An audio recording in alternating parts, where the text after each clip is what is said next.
The US president's money is right now sitting inside the company that mines more Kaspa than anyone on the planet. And today, as you watch this, an upgrade is launching underneath Kaspa that turns it into a completely different asset.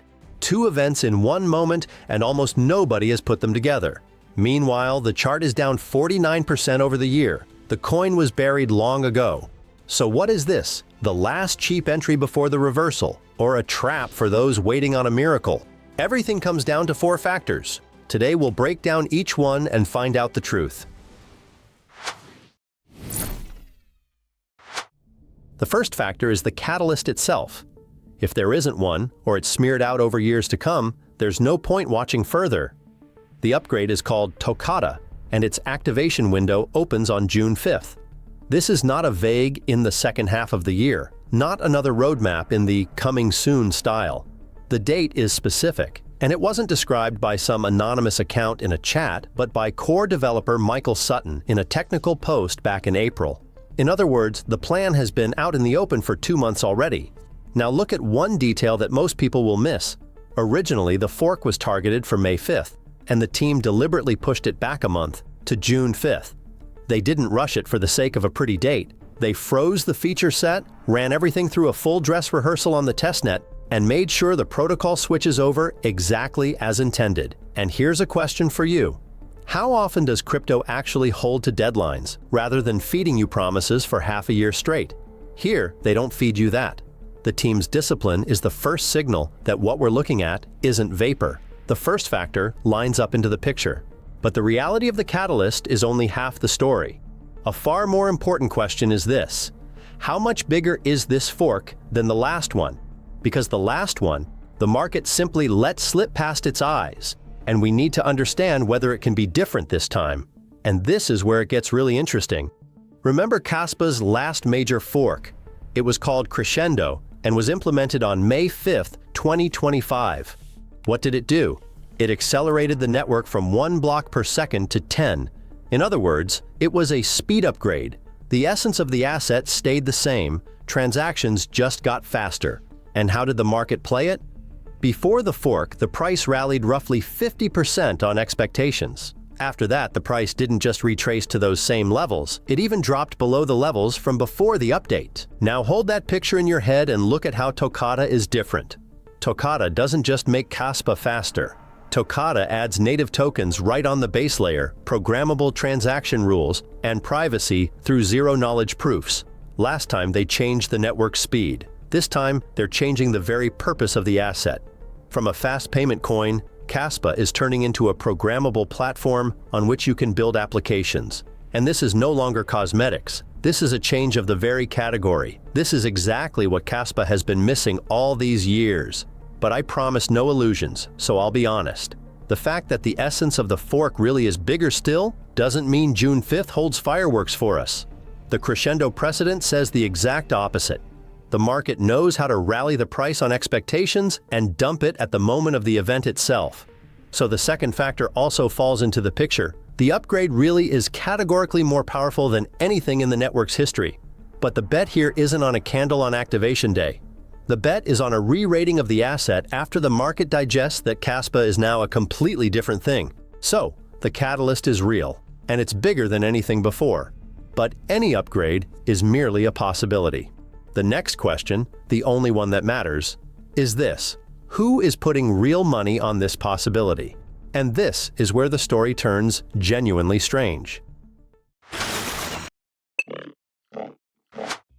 The third factor is money. Who is actually betting on this upgrade rather than just tweeting about it? And here's where it gets the strangest. The US President's Trust bought shares of Mara Holdings. This is the first time a sitting president has declared a stake in a public Bitcoin miner. And now that very detail almost everyone missed. Mara is the world's largest corporate miner of Kaspa. In other words, money from the presidential trust ended up inside the company that mines more Kaspa than anyone on the planet. Sounds like the most powerful bullish signal, right? And now I'm going to stop you, because any hype channel would be screaming right now that the president has blessed Kaspa. That's a lie. Trump wasn't buying Kaspa.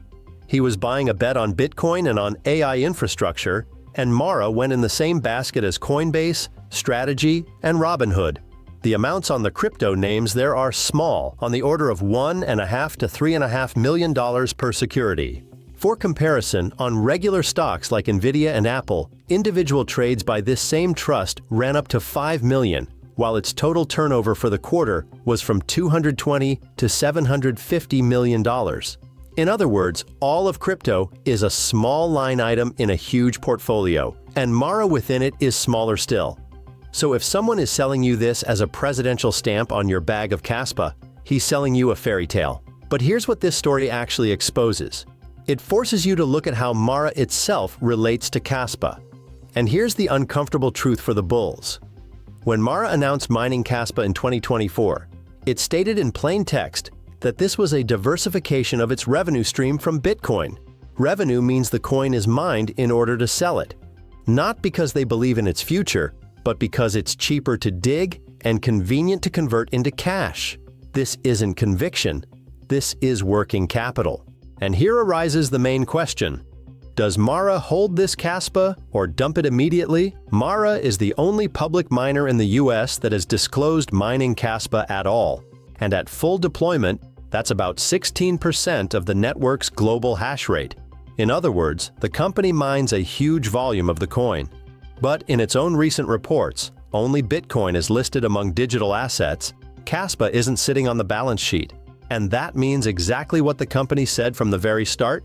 They mined it and sold it for revenue. What's more, the pivot into Kaspa itself never brought Mara sustainable profit. Difficulty rose while the price fell. So the third factor is our weakest. Money is coming into Kaspa, but it's miners' money for revenue, not a bet by institutions on the coin itself. It falls into the picture with a big asterisk. That leaves the fourth factor. What do we lose if we got it wrong?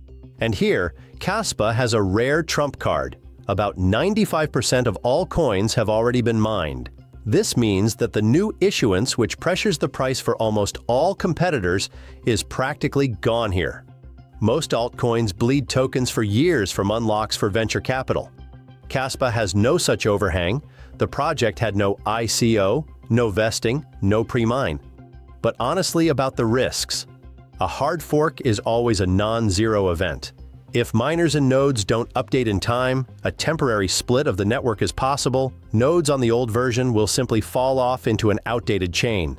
New code always means new bugs, and a clean activation on June 5th doesn't mean a flood of applications on June 6th. Developers need weeks and months. Past token hype cycles on Kaspa flared up and died out fast, so I wouldn't expect a vertical chart at the flip of a switch. The fourth factor lands like this. The downside is survivable. Structurally on issuance, everything is even good. But the risk is real and there won't be quick miracles. Now let's tally up the whole picture. Of the four factors, three line up confidently. The catalyst is real and it's happening today.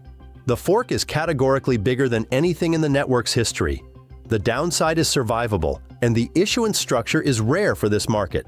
And only one factor is bursting at the seams. The very one the hype channels would scream the loudest about. The big smart money is betting not on Kaspa, but on Bitcoin and AI. And Kaspa for now is, for miners, simply a way to earn revenue. And here's what it all comes down to. The chart tells you that Kaspa is dead.